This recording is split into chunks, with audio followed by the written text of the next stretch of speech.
ಬೀದರ್ ಉತ್ತರ ಕ್ಷೇತ್ರದಲ್ಲಿ ಮತದಾನದ ಹೆಸರಲ್ಲಿ ನಡೆಯಿತ ಬೃಹತ್ ವಂಚನೆ, ಪ್ರಜಾಪ್ರಭುತ್ವದ ಅಡಿಪಾಯಕ್ಕೆ ಕನ್ನ ಹಾಕಿತ ನಕಲಿ ಮತದಾರರ ಕರಾಳ ಜಾಲ. ಒಂದಲ್ಲ ಎರಡಲ್ಲ, ಬರೋಬ್ಬರಿ 40,000ಕ್ಕೂ ಅಧಿಕ ಫೇಕ್ ಮತದಾರರು. ಹೌದು, ಜೆಡಿಎಸ್ ನಾಯಕ ಸೂರ್ಯಕಾಂತ್ ನಾಗಮಾರಪಳ್ಳಿ ಅವರಿಂದ ರಾಜ್ಯ ರಾಜಕಾರಣವನ್ನೇ ಬೆಚ್ಚಿ ಬೀಳಿಸುವಂತಹ ಗಂಭೀರ ಆರೋಪ ಹೊರಬಿದ್ದಿದೆ.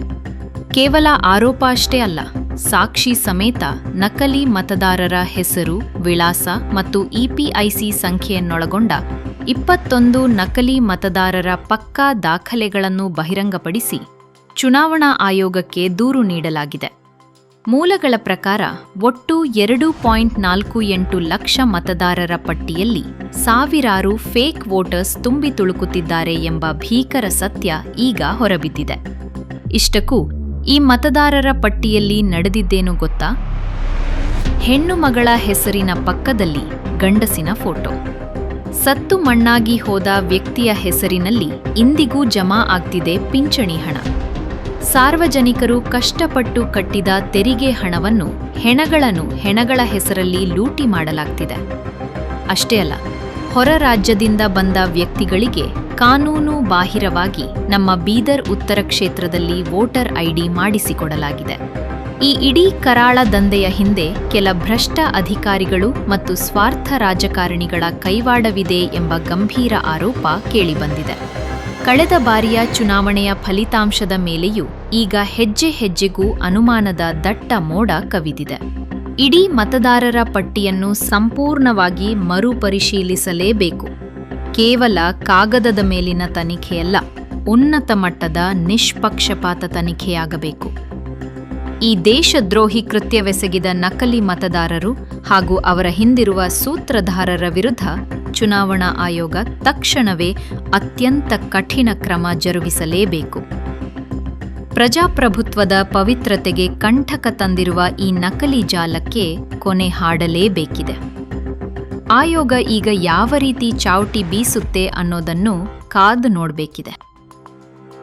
ಮತದಾರರ ಲಿಸ್ಟ್ ಡಬಲ್ ಐಡಿಗಳು, ಟ್ರಿಪಲ್ ಐಡಿಗಳು, ಡೆತ್ ಆದವ್ರು ಹುಡುಕಿದೀವಿ. ಎಷ್ಟಿದೆ ಈ ಲಿಸ್ಟ್? ನಿಮಗೂ ಇದೊಂದು 2 ಸೆಟ್ಟು ಕೊಡ್ತೀನಿ. ತಾವು ಕೂಡ ಇಸಿಐ ನೆಟ್ ಅಂತಿದೆ, ಅದ್ರಲ್ಲಿ ಒತ್ತಿ ಒಬ್ಬೊಬ್ಬರದ್ದು 3 ID, 4 voter ID, 5 voter ID ಒಬ್ಬೊಬ್ಬರದ್ದು ಇದೆ. ಬೀದರ್ ಕ್ಷೇತ್ರ, ಉತ್ತರ ಬೀದರ್ ಕ್ಷೇತ್ರ ಮಾತ್ರ 21,000 ಇದೆ ಇಲ್ಲಿ. ಅಂಡ್ ನಾನು ಏನ್ ಮಾತಾಡ್ತಾ ಇದ್ದೀನಿ, with documents, with evidence, with their names. 2 ಕಡೆ ಇರ್ತಕ್ಕಂಥದ್ದು, 2 ಕಡೆ ಇರ್ತಕ್ಕಂಥದ್ದು, 3 ಕಡೆ ಇರ್ತಕ್ಕಂಥದ್ದು, 2 3 ವೋಟರ್ ಐಡಿ ಇರ್ತಕ್ಕಂಥದ್ದು, ವಿತ್ ನಂಬರ್ಸ್, ವಿತ್ ಪ್ರೂಫ್. ಈ ಡಾಕ್ಯುಮೆಂಟ್ ಇಟ್ಕೊಂಡಿದೀವಿ ಇಲ್ಲಿ. ಈ ಡಾಕ್ಯುಮೆಂಟ್ ಸೆಟ್ ಕೂಡ ತಂಗೂ ಕೊಡ್ತೀವಿ. ನಾನು ಈಗಲೇ ಮಾಧ್ಯಮ ಮಿತ್ರರೇ, ತಾವು ಕೂಡ ಮೊನ್ನೆನೂ ಮಾಧ್ಯಮದಲ್ಲಿ ಈ ವಿಷಯನ ಬರೆದಿದ್ರಿ. 40,000 ಇಲ್ಲಿ ಮತದಾರರ ಪಟ್ಟಿ ಇಲ್ಲಿ ಸಿಗ್ತದೆ ಅಂತ. ನಾನು ಕೂಡ DC ಅವರು ಕೂಡ ದೂರು ಕೊಟ್ಟಿದ್ದೆ, ಹಾಗೂ ಸ್ಟೇಟ್ ಎಲೆಕ್ಷನ್ ಕಮಿಷನರ್ಗೂ ಕೊಟ್ಟಿದ್ವಿ, ಸೆಂಟ್ರಲ್ ಎಲೆಕ್ಷನ್ ಕಮಿಷನರ್ಗೂ ಕೂಡ ಮೇಲ್ ಮಾಡಿದ್ವಿ, ಪತ್ರ ಬರೆದಿದ್ವಿ. ನಮ್ಮ ಪಕ್ಷದ ವರಿಷ್ಠ ಕುಮಾರಸ್ವಾಮೀಜಿ ಅವರು ಕೂಡ, ಹಾಗೂ ಮತ್ತೆ ನಮ್ಮ ಪ್ರಹ್ಲಾದ್ ಜೋಶಿ ಅವರು ಹೋಗಿ ಜ್ಞಾನೇಶ್ ಜಿ ಅವರಿಗೆ ಭೇಟಿಯಾಗಿ ಅವರು ಕೂಡ ಈ ಮಾಹಿತಿಯನ್ನು ತಿಳಿಸಿದ್ದಾರೆ. ಆದರೂ ಕೂಡ ಇನ್ನ ಡೆತ್ ಆದವ್ರು ಎಂಟ್ರಿ ಮಾಡಿಸ್ತಾ ಇದ್ದಾರೆ. ಬೇರೆ ದೇಶದವ್ರು ಬಂದಿದ್ದಾರೆ. ಎಂಟ್ರಿ ಹೇಗಾಗ್ತದೆ ಅಂದ್ರೆ 2002 ಅಂತ ನನ್ನ ಮಗಳಿಗೆ ಸೊಸೆ ಬಂದಿರ್ತಾಳೆ, 2 ವೋಟರ್ ಐಡಿ ಇದೆ, 2 ವೋಟರ್ ಐಡಿ ಇದೆ. ಇವತ್ತರೆಗೂ ಡೆತ್ ಆದ್ರೂ ಕೂಡ ಪೆನ್ಷನ್ ತಗೊಳ್ತಾ ಇದ್ದಾರೆ. ಸರ್ಕಾರದ ದುಡ್ಡು, ಟ್ಯಾಕ್ಸ್ ಪೇಯರ್ ದುಡ್ಡನ್ನು ವೇಸ್ಟ್ ಆಗ್ತಾ ಇದೆ. ಹೀಗೆ ಬಂದಲ್ಲ, ಈ ತರ 10 ಹಲವಾರುಗಳು ತೋರಿಸ್ತೀವಿ. ಈಗ ಇವ್ರಿಗಿದ್ದಾರೆ, ಇವ್ರದ್ದು 2 ವೋಟರ್ ಐಡಿ ಇದೆ, ಹೀಗೆ 2 ವೋಟರ್ ಐಡಿ ಇದೆ. ಈ ತರ ಏನಾಗಿದೆ, ನಾವು ಸುಮಾರು ಬೂತ್ ಮಟ್ಟದಲ್ಲಿ ಕೆಲಸ ಮಾಡಿ ಇಲ್ಲಿ ಸೈರಾಬಾದಿಂದ ಬಂದಿರತಕ್ಕಂಥವ್ರು. ಯಾಕಂದ್ರೆ ವಿಧಾನಸಭಾ ಬೀದರ್ ಜಿಲ್ಲಾ ಕೇಂದ್ರ, ಇಲ್ಲಿ ಸಿಟಿ ಇದೆ, ಅರ್ಬನ್ ಏರಿಯಾ ಇದೆ. ಈ ಏರಿಯಾದಲ್ಲಿ ಪಕ್ಕದಲ್ಲೇ ರಾಜ್ಯ, ಒಂದು 3 ಕಿಲೋಮೀಟರ್ ಹೋದ ತಕ್ಷಣ ನಾನು ತೆಲಂಗಾಣ ಬರ್ತದೆ. ಅಲ್ಲಿ ಇರ್ತಕ್ಕಂಥ ಕಾನ್ಸ್ಟೆನ್ಸಿ ಮಲ್ಲಿ ಇರ್ತದ, ಪಕ್ಕದಲ್ಲಿ ಜೈರಾಬಾದ್ ಕಾನ್ಸ್ಟೆನ್ಸಿ ಸುಮಾರು ವೋಟರ್ಸ್ ಇಲ್ಲಿದ್ದಾರೆ. ಪಕ್ಕದ ಕ್ಷೇತ್ರದ ಕಂಠಾಣದವ್ರು ಇದ್ದಾರೆ, ಜಮಿಸ್ತಾನ್ಪುರ್ ಅಂತಿದೆ, ಅವ್ರ ವೋಟರ್ಸ್ ಇದ್ದಾರೆ. ಹೈದರಾಬಾದ್ ಇರ್ತಕ್ಕಂಥ ಅವ್ರ ವೋಟರ್ಸ್ ಇದ್ದಾರೆ. ಮಾತ್ರ ಅಲ್ಲಿ ಆಗ್ತಕ್ಕಂಥದ್ದು. ಇದರಲ್ಲಿ ಸಿಸ್ಟಮ್ ಅಲ್ಲಿ ಪಾರ್ಟ್ ಅಂಡ್ ಪಾರ್ಸಲ್ ಇದ್ದಾರೆ. ಅದರಲ್ಲಿ ಕೆಲವು ಲೀಡರ್ ಇನ್ವಾಲ್ವ್ ಇದ್ದಾರೆ ಇದರಲ್ಲಿ. ಈಗ ನಿಮ್ಮ ಸೋಲಿಗೆ ಇದೇ ಕಾರಣ ಅಂತ. ನಮ್ಮ ಸೋಲಿಗೆ ಇದೇ ಕಾರಣ. ಇಲ್ಲಾಂದ್ರೆ ಹೇಗೆ? ಇಲ್ಲೇ ನೋಡಿ 21,000 ಜನ ವೋಟ್ ಹಾಕಿದಾರಲ್ಲ. 21,000 ನಕಲಿ ಮತದಾರರಿಗೆ ನೀವು ಯಾಕೆ ಕೋರ್ಟಿಗೆ ಹೋಗಲಿಲ್ಲ? ನಾವು ಕೋರ್ಟ್ಗೆ ನಮ್ದು ಡಿಲೇ ಲಿಮಿಟೇಷನ್ಸ್ ಮುಗಿದಿತ್ತು. ಈಗ ನೋಡಿ ಇವ್ರು ಹಾಕಿದ್ದಾರೆ, ಕೋರ್ಟ್ ಆದೇಶ ಮಾಡ್ತು EVM ಮಷೀನ್ ತೆಗೀರಿ ಮತ್ತೆ ಚೆಕ್ ಮಾಡಿ ಅಂತ. ಆಮೇಲೆ ಅವ್ರದೆಲ್ಲ ಡೆತ್ ಸರ್ಟಿಫಿಕೇಟ್ ಆದ ತಕ್ಷಣ ಹೌದು ತೀರೋಗಿದಾರ ಅಂತ ಕೋರ್ಟ್ ತೀರ್ಮಾನ ಮಾಡ್ತು.